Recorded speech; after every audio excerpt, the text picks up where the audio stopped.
situasi apapun.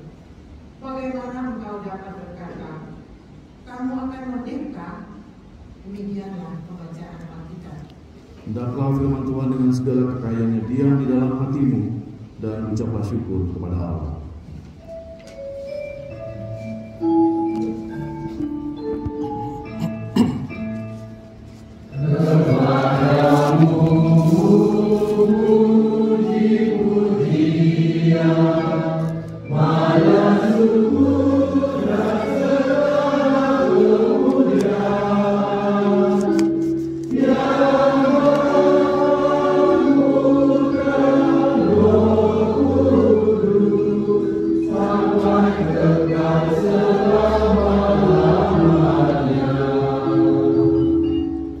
Silakan dulu. Selamat pagi, shalom. Kita pekikkan dulu merdeka ya. Merdeka. Merdeka. Merdeka. Sudah berapa tahun kita merdeka Bapak Ibu? 79. Apa tema HUT RI kita tahun ini? Nusantara Baru, Indonesia Maju. Itu harus tahu gitu. Karena setiap tahun itu temanya berganti-ganti, tidak pernah sama. Kita nggak tahu nanti yang ke-80 seperti apa nanti temanya. Tapi Ibu Saudara, saya harus katakan bahwa tahun ini adalah HUT RI kemerdekaan yang sangat berbeda ya.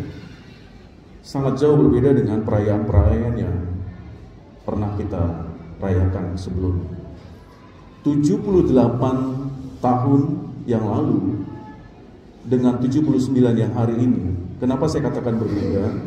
Bapak Ibu, kita merayakan HUT RI kemerdekaan itu di dua tempat yang berbeda sekaligus. Itu bukan perkara yang mudah untuk dilakukan. Yang pertama adalah perayaan HUT RI kemerdekaan di Istana Merdeka Jakarta.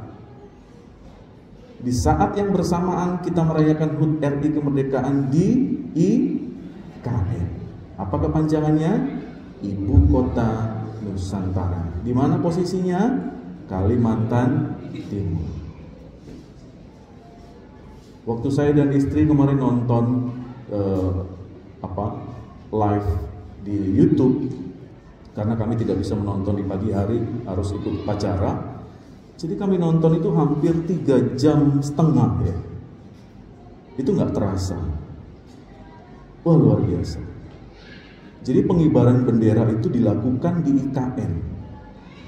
Tetapi orang-orang yang ada di Istana Merdeka Jakarta juga mengikuti perayaan yang sama, bersama dengan seluruh rakyat Indonesia. Saya nggak tahu Bapak Ibu menonton atau tidak. Tetapi Bapak Ibu Saudara, kalau kita melihat perkembangan IKN, ya, Ibu Kota Nusantara itu adalah sesuatu yang mimpi menjadi kenyataan. Gitu. Hampir 2 minggu saya mengikuti perkembangan IKN itu lewat YouTube. Saya lihat, wah ini luar biasa gitu ya. Bahkan saat-saat H-1 untuk HUT RI, kita dibawa oleh Pak Jokowi untuk melihat beberapa spot-spot yang dulunya itu hutan belantara, tapi sekarang berdiri gedung yang megah. Salah satunya adalah Istana Presiden. Ada satu bangunan besar yang terbuat dari tembaga kalau nggak salah ya, dan besi yang tidak bisa karat atau korosi. Itu tingginya hampir 80 meter dan panjangnya hampir 200 meter lebih, yaitu Burung Garuda.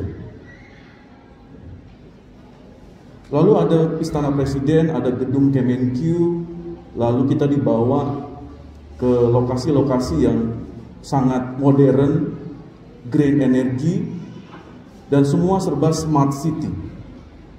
Lalu ada mobil massa yang mengangkut dalam jumlah besar, seperti kereta, tapi tidak ada rel dan menggunakan listrik. Itu hanya sebagian kecil dari fasilitas-fasilitas yang ada. Tapi ada satu hal yang menarik Bapak Ibu pada saat Pak Jokowi mempresentasikan IKN. Dan itu saya ingat betul gitu, bahwa IKN ini pindah dari Jakarta ke Kalimantan. Itu bukan persoalan pindah orang, pindah gedung, pindah pemerintahan. Tetapi yang paling mendasar, alasan terbesar adalah perubahan mindset, cara berpikir. Itu jauh lebih penting yang ditekankan oleh presiden kita. Cara berpikir setiap rakyat Indonesia itu harus berubah. Dan ini adalah starting point-nya. Makin deras hujannya, ada yang lupa ngangkat jemuran atau helmnya mungkin bisa diambil. Orang bilang apa? Ini adalah hujan berkah ya, yang kita rindukan beberapa minggu terakhir ini. Hujan dia. Mindset yang diminta untuk berubah.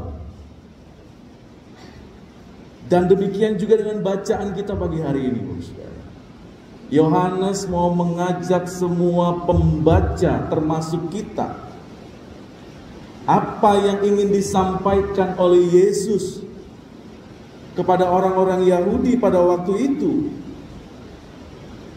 Begitu Yesus berkata sesuatu di dalam firman-Nya, dalam perkataannya, Yesus hendak mengajak setiap muridnya termasuk orang Yahudi punya mindset yang baru, cara berpikir yang baru dalam memahami perkataanku, kata Yesus. Supaya engkau bisa memahami dan melakukan itu di dalam keseharianmu. Terkhusus bagi orang-orang yang selama ini terkungkung erat di dalam hukum Taurat dan juga di dalam kungkungan dosa. Harus punya mindset yang baru. Itulah alasannya Yohanes menuliskan ini, Saudara. Bukan serta-merta hanya membuat tulisan-tulisan yang tidak mudah dimengerti oleh para pembaca. Bapak Ibu Saudara yang Tuhan Yesus kasihi, bila kita mendalami perkataan Yesus di ayat-ayat sebelumnya, Bapak Ibu kalau baca nanti di ayat 1 di pasal 8, kita bisa mendapati bahwa Yesus itu sedang menjelaskan keberadaan diri Yesus kepada banyak orang yang ada di Bait Allah. Yesus berkata bahwa dia diutus oleh Bapaknya untuk menyampaikan apa? Untuk menyampaikan terang keselamatan. Ya, ini poin penting yang pertama. Supaya apa? Supaya mereka tahu dulu konsepnya. Untuk apa aku datang? Untuk menyelamatkan banyak orang. Sehingga apa, kita bisa melihat respon dari orang Yahudi. Oh, puji Tuhan, orang Yahudi banyak percaya akan perkataan Yesus.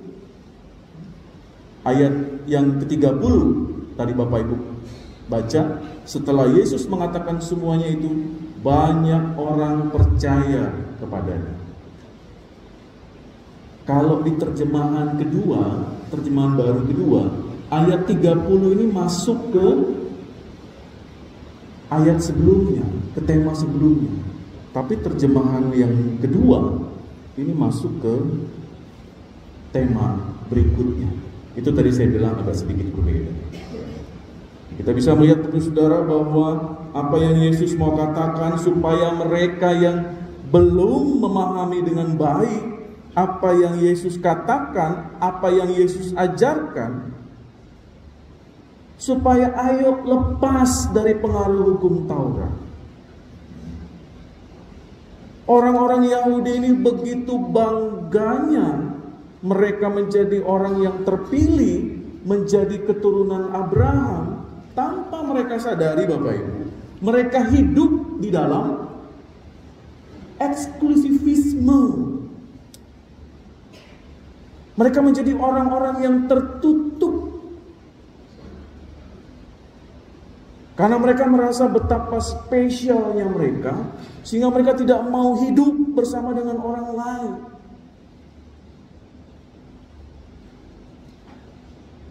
Dan inilah yang hendak dikatakan Yesus, bahwa kondisi seperti ini, pahami apa yang aku maksudkan. Pahami perkataan demi perkataanku. Dengan Yesus katakan di dalam ayat ini, tetap di dalam firman-Ku. Artinya Bapak Saudara, mereka diminta untuk selalu percaya dan memahami setiap perkataan Yesus itu. Jangan seperempat, jangan setengah, full. Apa yang aku maksudkan? Dengan cara apa? Kenakan cara berpikirku. Kenakan pola pikirku. Apa yang kumaksudkan? Supaya apa? Supaya tidak salah menafsirkannya. Bahwa makna keselamatan yang Yesus bawa untuk mereka adalah untuk semua orang. Engkau harus melakukannya itu dalam keseharian. Engkau harus lepas dari kungkungan hukum Taurat. Engkau harus lepas dari kungkungan dosamu. Tidak bisa lagi engkau hidup yang sama kalau engkau sudah keluar dari dosa dan menjadi murid. Oh iya dong. Bapak Ibu, kalau sudah diselamatkan Tuhan, tapi masih hidup dengan cara yang sama, masih hidup dalam lumpur dosa, engkau bukan murid Yesus. Percaya, paham, mengembangkan pola pikir Kristus, maka kita akan mengetahui apa yang namanya kebenaran.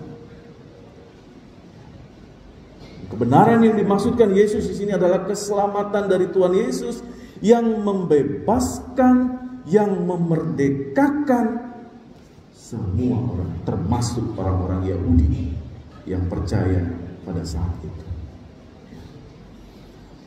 Di surga, Bapak Ibu Saudara yang Tuhan Yesus kasihi, Alkitab mengajarkan kemerdekaan bagi kehidupan orang percaya. Itu dulu konsep yang penting.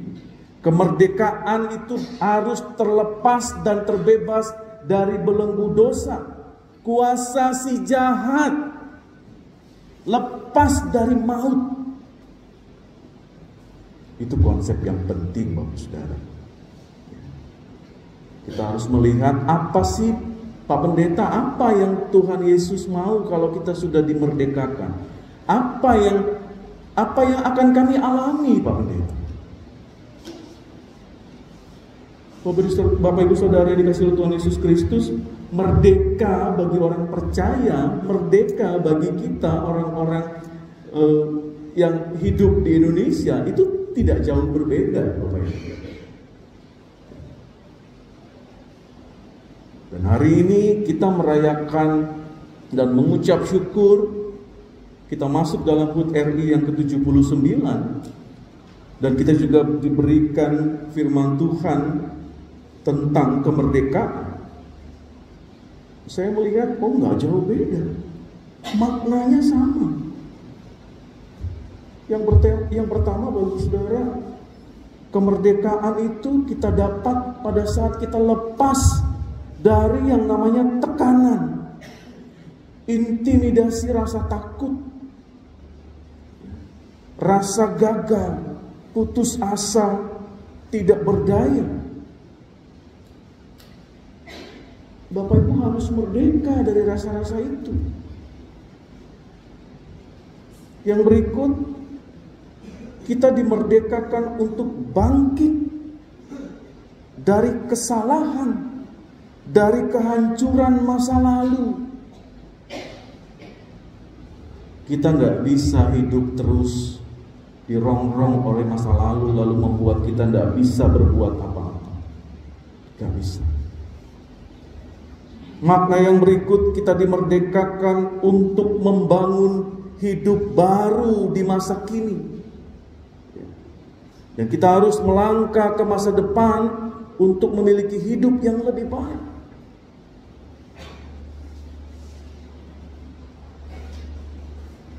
Kemerdekaan berikutnya, Bapak Saudara, kita harus bisa melakukan semua hal yang indah, yang baik, yang berguna, yang bernilai sebagai sebuah dedikasi, sebagai sebuah pelayanan di mana kita mengungkapkan rasa syukur kita kepada Tuhan.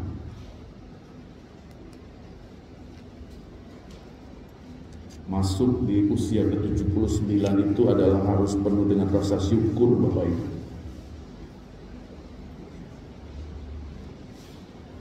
Maka orang-orang yang dimerdekakan Kristus itu dibawa untuk punya hidup yang semakin baik.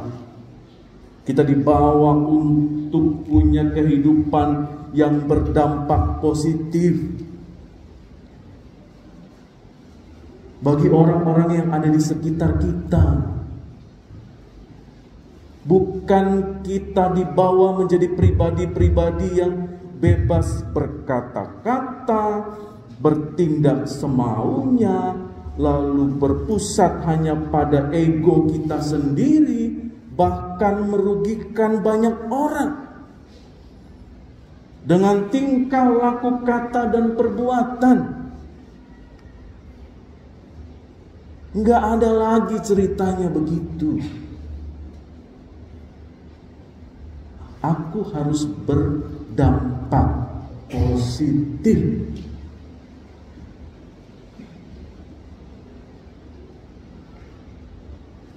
Membuat suasana menjadi lebih baik. Pada saat aku hadir dalam sebuah komunitas, orang merindukanku. Jangan terbalik. Ih, seneng ya kalau dia nggak ada gitu. Tapi kita dicari orang kalau kita nggak ada gitu. Karena selalu menebarkan senyuman, berkata-kata baik, menyapa, dan lain sebagainya. Hal sederhana kan, nggak harus bagi-bagi duit, tapi berdampak positif, membuat sebuah perubahan. Dan menjadi kata kunci kita dalam renungan pagi ini, Bapak Saudara, kemerdekaan yang sedang kita rayakan ini menghasilkan yang namanya kebersamaan. Artinya, Bapak Saudara, kebebasan untuk hidup tidak lagi dibatasi oleh sekat agama, suku, strata sosial, dan lain sebagainya. Nggak ada lagi ceritanya kita dibeda-bedakan di negeri ini. Bapak Ibu tadi masuk ke gereja ini ada lihat sesuatu yang berbeda nggak? Ayo, apa yang berbeda? Begitu masuk gereja ini, ada pintu lain nggak masuk gereja? Nggak ada kan? Pintu depan itu, bukan pintu gedung ini, halaman gereja. Ada perhatikan, ada sesuatu yang baru, Bapak Ibu? Lihat, apa? Ya, kita punya titik nol yang baru dipasang kembali. Itu adalah tonggak sejarah yang tidak bisa dihilangkan oleh siapapun. Karena memang gereja ini adalah titik nol, kilometernya Pulau Bangka. Mau ditarik dari manapun, inilah dia pusatnya.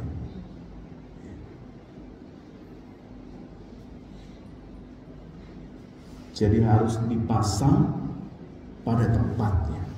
setelah hilang berapa bulan belakangan. Setahun kali ya. Dari tahun lalu kayaknya udah hilang ini. Tapi harus berdampak positif, kita juga harus berpikir positif. Oh, dipindahkan sementara, baru dipasang lagi. Jadi saya bilang sama majelis, habis ini kita foto bersama di situ ya. Tinggalkan jejak digitalnya. Lengkap, full formasi. Jemaat kalau nanti foto-foto di situ boleh. Tinggalkan di jejak digitalnya di Instagram masing-masing. Supaya tidak lagi dipindahkan kemana-mana itu. Sampai tahun-tahun berikutnya, titik itu akan tetap sama. Kembali lagi Bapak Saudara bahwa kebersamaan itu penting. Di negara ini tidak ada yang berbeda, semua sama. Kami kerja di Kementerian Agama, di Bimas Kristen. Bapak Ibu, kami sudah keliling ke beberapa sekolah-sekolah negeri yang dibatasi karena tidak ada guru agamanya. Sehingga anak-anak kita yang beragama Kristen itu diajarkan agama yang lain. Kita harus pick up. Oh, nggak ada lagi ceritanya anak-anak kita diajarin agama lain. Harus agama yang dia anut. Sehingga kami keliling dari Bangka Selatan, Barat, Tengah, Induk, sampai Belitung Timur. Oh, masih banyak Bapak Ibu. Iya. Tetapi peraturan pemerintah mengatakan bahwa siapapun siswa yang beragama harus diajarkan oleh guru yang sama agamanya dengan siswa tersebut. Mudah nggak? Dengan 1000 alasan kepala sekolah, dinas pendidikan, kita harus berhikmah, cari tahu seperti apa birokrasinya, regulasinya. Oh, ternyata bisa. Birokrasinya harus seperti ini Pak Pendeta. Oke, kami lengkapi administrasi. SDM-nya yang nggak ada Pak Pendeta. Kalau Bapak Ibu punya S1 teologi, SPDK, SPAK, mari bergabung dengan kami. Kalau punya rekan, saudara, teman, dan lain sebagainya yang punya latar belakang itu, tolong laporkan ke kami. Karena kami kekurangan SDM untuk mengajarkan pelajaran agama Kristen. Pangkal Pinang, sama kekurangan orang. Apalagi di Kelapa, apalagi di wilayah-wilayah seperti Lampur, ya, masuk lagi ke dalam sana.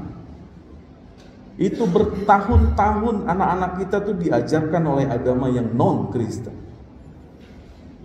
Itu bukan sebuah kebanggaan, ya. Sebuah sesuatu realita yang tidak boleh kita biarkan. Yang miris adalah di sekitar sekolah-sekolah itu ada gereja, ada pendeta. Ya. Tetapi begitu kami lihat ke SDM-nya, ternyata pendeta-pendeta ini hanya sekolah Alkitab yang D1, D2. Sedangkan dinas pendidikan minta minimal S1. Nah, itu juga jadi tantangan lain, Bapak.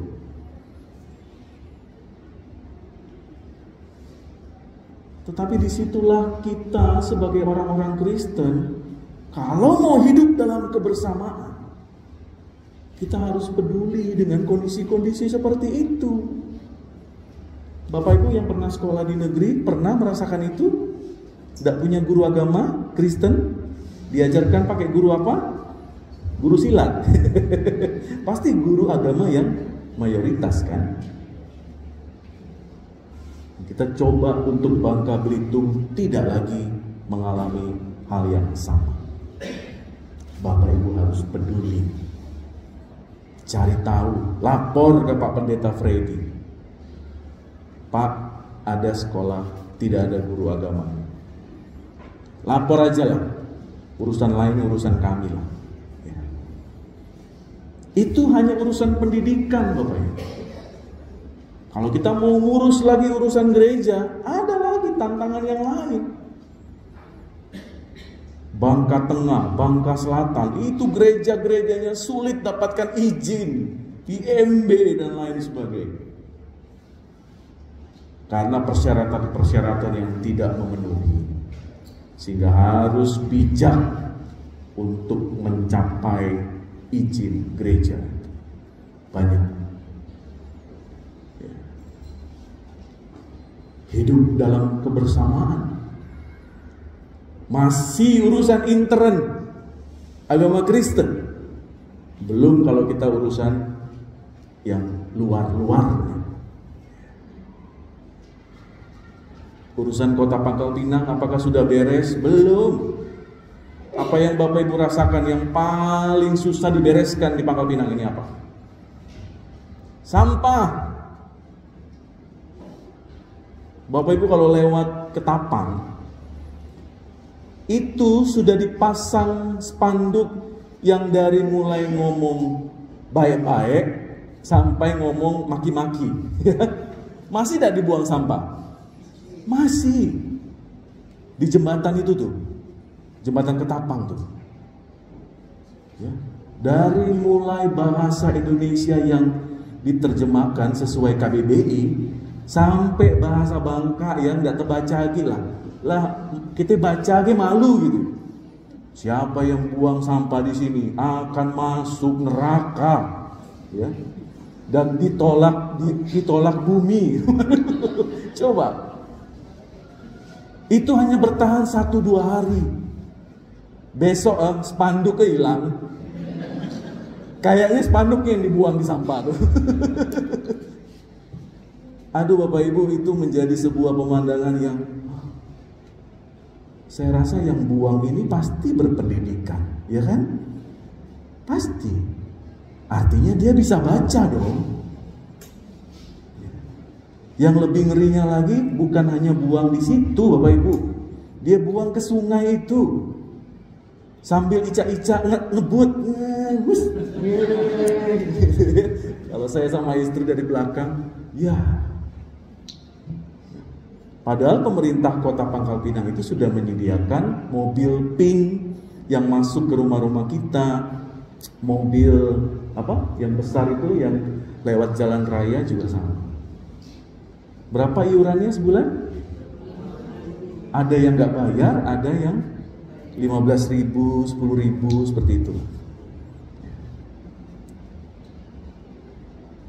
Bapak Ibu kalau check out di Shopee itu kan free ongkir.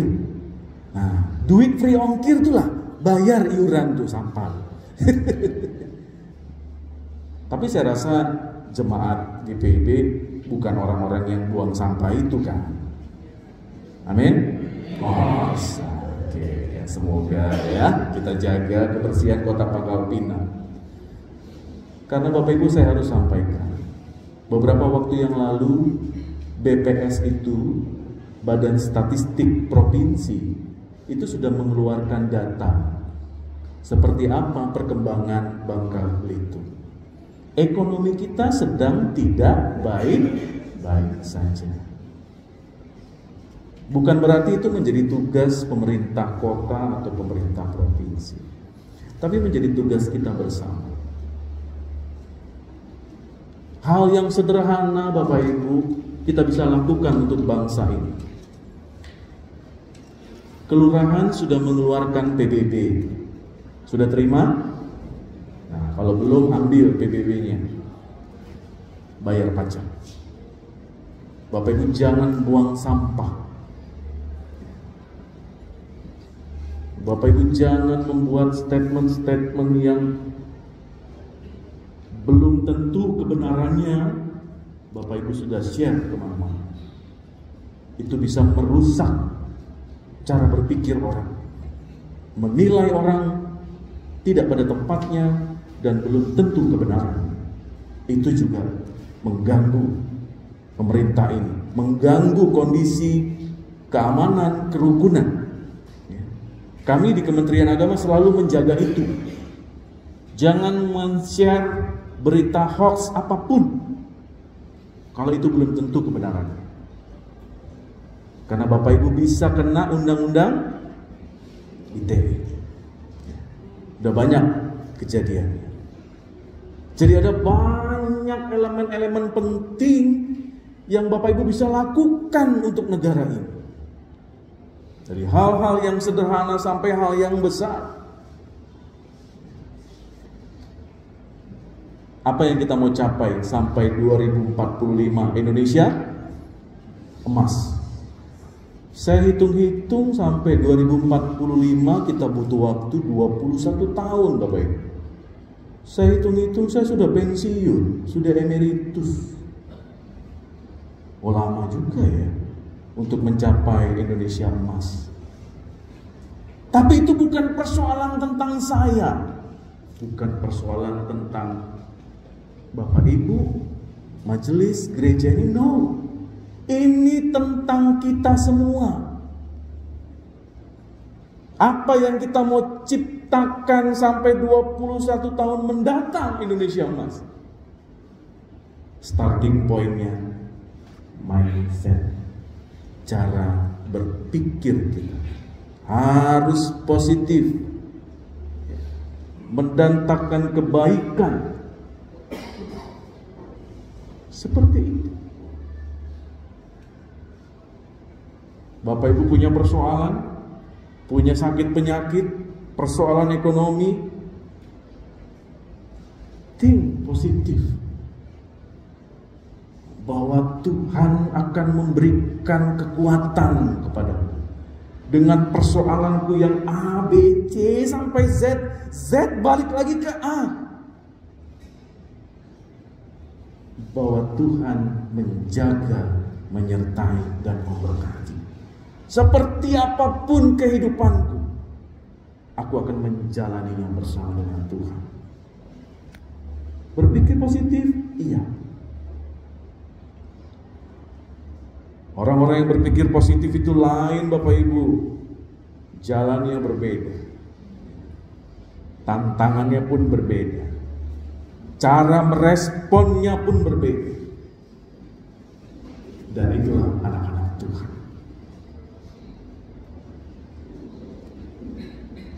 Saya menganalogikan bangsa ini seperti kapal besar ya, yang sedang berlayar untuk mencapai satu tujuan. Inilah Indonesia. Kapal besar yang sedang berlayar. Dan kita semua ada di dalamnya. Pertanyaannya, Bapak Ibu sedang menjaga dan merawat kapal itu atau sedang melubangi kapal itu perlahan-lahan?